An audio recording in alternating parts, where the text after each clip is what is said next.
అందరికీ నమస్కారం అండి. నేను డాక్టర్ నిశాంత్ సాధనాల, consultant plastic and cosmetic surgeon. మనం చాలా కామన్‌గా అడుగుతుంటారు. ఇప్పుడు బట్టతలనేది ఒక షేప్‌లోనే ఎందుకు వస్తది? ఒక స్పెసిఫిక్‌గా వస్తుంది. అంటే సైడ్స్ పోతుంటే లేదంటే ఇక్కడ మనకి సెంటర్‌లోనే హెయిర్ పోతా ఉంటుంది. ఎందుకు అట్లాగా ఒక స్పెసిఫిక్ షేప్‌లోనే ఎందుకు పోతుందని అంటారు. దీనిని మనం ప్యాటర్న్ హెయిర్ లాస్‌కి చూస్తే చాలా రకాల రీజన్స్ ఉంటాయి. బట్ మోస్ట్ కామన్‌గా మనం చూసేదేంటంటే ఏజ్ పెరిగే కొద్దీ వచ్చేదాన్ని. దీన్ని మేల్స్‌లో వచ్చేదాన్ని మేల్ పాటర్న్ బాల్డ్‌నెస్ అంటారు. కామన్ ఇంగ్లీష్ టర్మ్స్‌లో. దాన్నే మెడికల్ టర్మ్స్‌లో ఆండ్రోజెనిక్ అలోపేషియా అంటారు. ఇది ఎట్లాగా ఉంటుందంటే దిస్ ఫాలోస్ ఎ ప్యాటర్న్. అందుకే దీన్ని మనం మేల్ ప్యాటర్న్ బాల్డ్‌నెస్ అంటాం. సో, మీరు చూస్తే అబ్బాయిలైనా గానీ, అమ్మాయిలైనా గానీ యంగ్ ఏజ్‌లో ఉన్నప్పుడు హెయిర్ లైన్ అనేది రౌండ్‌గా ఉంటుంది. మనం ఏమైనా మన డ్రాయింగ్స్ చూసినా, పెయింటింగ్స్ చూసినా గానీ ఇలా రౌండ్‌గా డ్రా చేస్తా ఉంటారు హెయిర్ లైన్ అనేది. బట్ అదే ఏజ్ పెరిగే కొద్దీ వన్స్ ప్యూబర్టీలోకి ఎంటర్ అయిన తర్వాత చూస్తే మనకి కామన్‌గా ఈ సైడ్స్‌లో హెయిర్ బ్యాక్‌లా వెళ్తా ఉంటది. ఇవి ఫ్రాంటో టెంపోరల్ యాంగిల్స్ అంటాం. ఫ్రాంటల్ అంటే ఫ్రంట్ రీజియన్, టెంపుల్ అంటే సైడ్ ఉండే ఈ రీజియన్. ఈ రెండిటి మధ్యలో ఒక యాంగిల్‌లో ఒక వి షేప్‌లో ఇట్లాగా పెరుగుతా ఉంటుంది. అది ఎట్లా అంటే ఇట్స్ నాట్ కాన్స్టెంట్. అంటే ఫస్ట్ మనకి 17, 18 ఇయర్స్‌లో అట్లాగా వి షేప్‌లో వచ్చింది. That goes on receding. Even బట్టతల లేకపోయినా గానీ కొంత లోపలికి వెళ్తా ఉంటే it's a normal process of ageing అన్నమాట. అది ఎక్కువగా ఉన్నప్పుడు ఇట్స్ ఎ ప్రాబ్లమ్. అండ్ ఇది ఒక ప్యాటర్న్ ఫాలో అవుతుంది. సెంటర్‌లో ఇట్లాగుండి ఈ సైడ్స్ నుంచి 2 వీస్ లాగా మేల్స్‌లో వస్తుంది. అండ్ సెంటర్‌లో ఇక్కడ పోతుంటుంది ఆక్సిపిటల్ రీజియన్‌లో.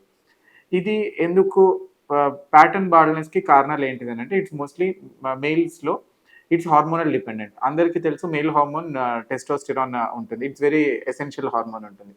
టెస్టోస్టెరాన్‌ని మళ్ళీ బాడీలో ఒక ఎంజైమాటిక్ కన్వర్షన్ వల్ల డీహెచ్టీగా కన్వర్ట్ అవుతుంది. దాన్ని డైహైడ్రో టెస్టోస్టెరాన్ అంటారు. ఇక్కడ ఉండే హెయిర్ మనకి స్కాల్ప్ మీద ఉండే హెయిర్ డీహెచ్టీ సెన్సిటివ్ ఉంటుంది. చాలా మంది అడుగుతుంటారు కూడా. ఎందుకు హెయిర్ లాస్ జరిగితే బాడీ అంతా హెయిర్ పోవాలి కదా! ఎందుకు ఈ స్కాల్ప్ మీద హెయిర్ పోతుందనడానికి కూడా రీజన్ ఇదే. ఇక్కడ మనకి ఫ్రంట్‌లో ఉండే హెయిర్ డీహెచ్టీ సెన్సిటివ్ హెయిర్ ఉంటది. ఇప్పుడు నేను చెప్పినట్టు ఈ ప్యాటర్న్‌లో పోయేది. అంటే దానికి డీహెచ్టీ రిసెప్టార్స్ ఉంటాయన్నమాట. డీహెచ్టీ అంటే డైహైడ్రో టెస్టోస్టెరాన్. సో, మనకి ఏజ్ పెరిగే కొద్దీ మనకి హార్మోనల్ ఇన్‌ఫ్లుయెన్స్ వల్ల మేల్ హార్మోన్ ఎట్లయితే బ్లడ్‌లో ఎక్కువ ఉండడం వల్ల దానికి ఎఫెక్ట్ అయ్యేది హెయిర్. దాన్ని it kills away that follicles. So, అందుకని ఈ ప్యాటర్న్‌లో పోతుంటుంది. సో, మీరు చూసుకుంటే ఈ బ్యాక్‌లో హెయిర్ ఎంత బట్టతల ఉన్న వాళ్ళకన్నా గాని ఈ బ్యాక్ సైడ్ ఈ బ్యాక్ సైడ్ మనం చూసుకుంటే అక్కడ హెయిర్ అస్సలు పోదు. That is the last thing to go. కొందరు హెయిర్ చూసుకుంటే.